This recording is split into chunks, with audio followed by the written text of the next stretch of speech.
요한복음 6장 30절에서 40절까지 말씀을 살펴보도록 하겠습니다.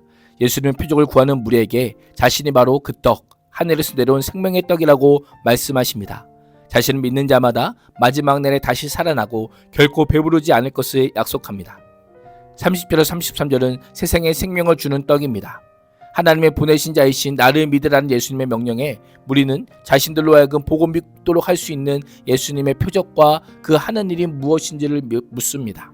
사실 예수님께서는 물이 포도주로 되는 표적과 왕의 신의 아들을 고쳐주시는 표적과 오병이의 기적을 통해 예수님이 하나님의 아들이시요 신적인 권능을 가지신 분임을 이미 증거하셨습니다.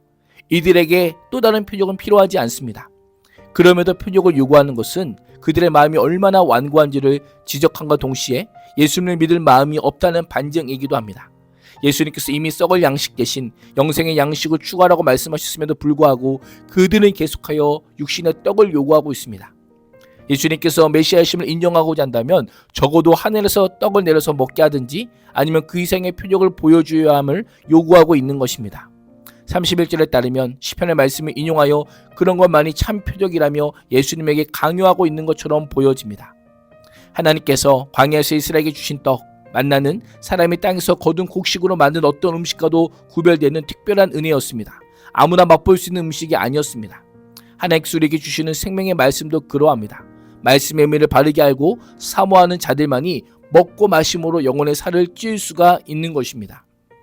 무리들의 요구에 예수님은 내가 진실로 진실로 너희에게 이르노니 모세가 너희에게 하늘로부터 떡을 준 것이 아니다 라고 합니다. 예수님께서 하늘에서 내리신 떡을 이스라엘 백성들에게 준 자가 모세라는 유대인의 전통적 신앙을 정면으로 거부합니다. 내 아버지께서 너희에게 하늘로부터 참떡을 주시나니라고 선포합니다. 이스라엘에게 만나를 공급하신 분이 지금도 계속해서 내리는 참떡, 생명의 말씀을 주신 하나님이시다라고 선포하고 있습니다. 예수님께서는 구약의 만나, 현재의 자기 자신과 말씀을 연결하십니다. 그 말씀은 하나님이 보내시고 인치신 그리스도 자신이 계속하여 전하고 있음을 알려주고 있는 것입니다. 이를 통해 예수님께서 하나님의 말씀대로 사셨듯이 우리도 참떡이신 예수 그리스도를 믿고 말씀대로 살면 참 생명을 얻을 수 있음을 알려주고 있습니다. 33절은 하나님의 떡은 하늘에서 내려 세상에 생명을 주는 것이다 라고 선포합니다. 모세의 떡과 하나님의 참떡을 비교합니다. 하나님께서 광야에 만나를 주신 이유는 하나님의 백성이 하나님의 입에서 나오는 모든 말씀으로 산다는 것을 가르쳐 주시기 위함입니다. 예수님께서는 자신이 하나님께서 보내셔서 하늘에서 내려오신 분이요 생명을 없는 분임을 선포합니다. 예수님을 믿어야만 생명을 얻을 수 있음을 당시 사람들이 관심을 가져 떡을 비유로 설명하고 계신 것입니다. 예수님께서는 십자가에 못 박히시기 전날 밤 떡을 가지사 축복하시고 제자들에게 주시며 받아 먹어라 이것이 내 몸이니라라고 말씀하셨습니다. 십자가에서 찢기실 자신의 몸을 염두에 두고 대속적 죽음의 공로를 믿는 사람만이 구원받을 수 있음을 떡을 예로 들어 알려주신 것입니다.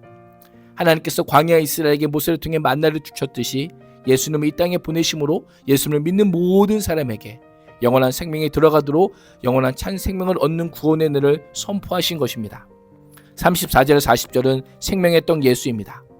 우리는 예수님이 말씀하신 생명을 주는 떡을 물질로 이해하여 주여 이 떡을 항상 우리에게 주소서라고 간청합니다. 예수님께서 우리에게 계속하여 참 생명을 가져다 줄 자기를 믿는 것을 요구하심에도 불구하고 우리는 배부르게 먹을 물질에만 계속하여 관심을 보이고 있습니다. 왜 이렇게 떡에 집착하는 것일까요? 당시 경제 상황이 너무나도 어려웠기 때문입니다.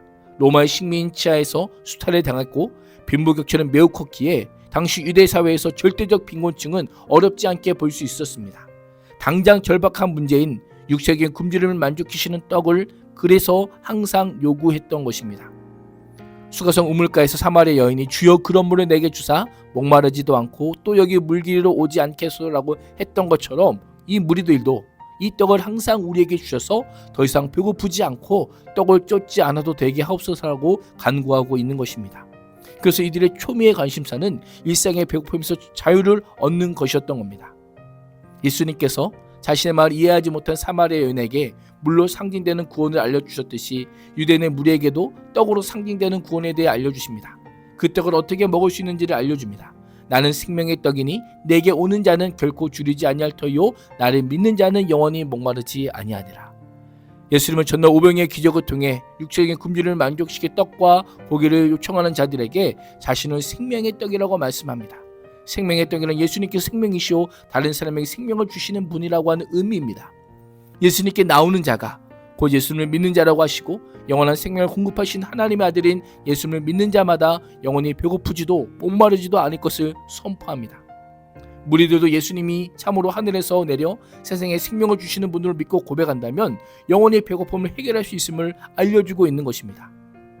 과거 만나는 매일 먹어야만 살지만 예수님을 믿는 일은 당연적이고 연속적입니다.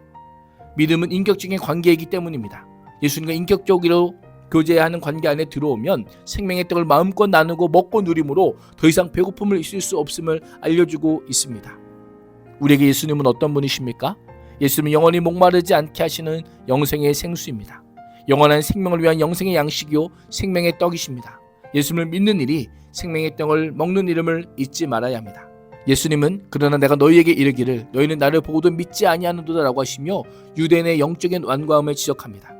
믿지 아니하도다라는 표현은 그들이 계속하여 예수님을 믿기를 거부하고 있음을 알려줍니다.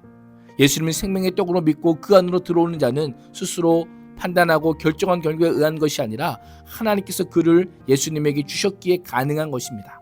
그래서 구원은 전적으로 하나님의 은혜입니다. 십자가의 보혈의 공로를 힘입어 예수님을 하나님의 아들 그리스도로 믿고 영접할 수 있는 것입니다. 예수님은 늘 하나님 아버지께서 자신을 보내셨다고 수동적으로 표현하셨는데 38절에서는 내가 하늘에서 내려왔다라고 하시며 능동적으로 표현합니다. 자신이 이 땅에 오신 것은 내 뜻을 행하려 함이 아니라 나를 보내신 이의 뜻을 위함이라고 말씀합니다.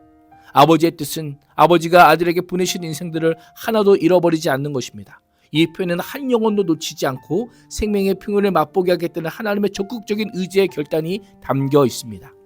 이 땅에 살면서도 영생을 누리게 하시고 마지막 날에도 다시 살리는 것입니다. 예수님의 생명은 다만 이 땅뿐 아니라 영원히 사는 부활 이후의 내세까지도 포함함을 알려주고 있습니다. 그렇습니다. 당시뿐 아니라 오늘도 예수님을 믿는 자는 누구든 영생을 얻습니다. 오늘 하루도 예수님을 믿음으로 영생을 얻어 지금으로부터 영원히 소멸되지 않는 생명을 넘어 예수님과 더불어 누리는 풍요한 삶을 살 수 있기를 주님의 이름으로 축복합니다. 기도하겠습니다. 하나님, 예수 그리스도께서 하늘에서 내려온 참떡이요 생명의 떡임을 믿습니다. 예수 그리스도의 믿음으로 영원한 생명의 풍성한 삶을 누리게 하여 주옵소서. 예수님의 이름으로 기도합니다. 아멘.